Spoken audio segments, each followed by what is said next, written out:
ఏపీని గంజాయి రహిత రాష్ట్రంగా మారుస్తామన్నారు AP DGP Dwaraka Tirumala Rao. Anti narcotics task force టీంను త్వరలో ఏర్పాటు చేస్తున్నామన్నారు. ఎర్రచందనం స్మగ్లింగ్ను పూర్తి స్థాయిలో అడ్డుకుంటామని చెప్పారు.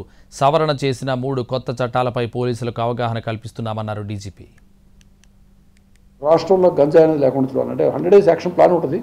బట్ రిజల్ట్ పూర్తిగా వచ్చేప్పుడు కొంచెం టైం పట్టవచ్చు, చేయాలని ఆలోచన. దానికోసం ప్రభుత్వం కేబినెట్ సబ్ కమిటీని 5 మంత్రులతో పెట్టడం జరిగింది.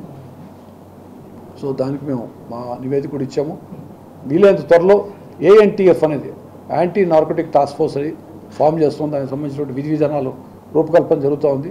దానికి ప్రతిపాదన గవర్నమెంట్ పంపించి ఏఎన్టీఎఫ్ కూడా ఫామ్ చేస్తాము. అదేవిధంగా రాష్ట్రం మొత్తంలో ఎక్కడైనా సరే గంజాయికి సంబంధించిన సమాచారం ఇవ్వడానికి టోల్ ఫ్రీ నెంబర్ ఒకటి పెడతాము. రాష్ట్రంలో గంజాయి అనేది లేకుండా చూడాలంటే 100 డేస్ యాక్షన్ ప్లాన్ ఉంటుంది. బట్ రిజల్ట్ పూర్తిగా వచ్చేప్పుడు కొంచెం టైం పట్టవచ్చు, చేయాలని ఆలోచన. దానికోసం ప్రభుత్వం కేబినెట్ సబ్ కమిటీని 5 మంత్రులతో పెట్టడం జరిగింది. సో దానికి మేము మా నివేదిక కూడా ఇచ్చాము. వీలైనంత త్వరలో ఏఎన్టీఎఫ్ అనేది యాంటీ నార్కోటిక్ టాస్క్ ఫోర్స్ అని ఫామ్ చేస్తాం. దానికి సంబంధించిన విధి విధానాలు రూపకల్పన జరుగుతూ ఉంది. దానికి ప్రతిపాదన గవర్నమెంట్ పంపించి ఏఎన్టీఎఫ్ కూడా ఫామ్ చేస్తాము. అదేవిధంగా రాష్ట్రం మొత్తంలో ఎక్కడైనా సరే గంజాయికి సంబంధించిన సమాచారం ఇవ్వడానికి టోల్ ఫ్రీ నెంబర్ ఒకటి పెడతాము.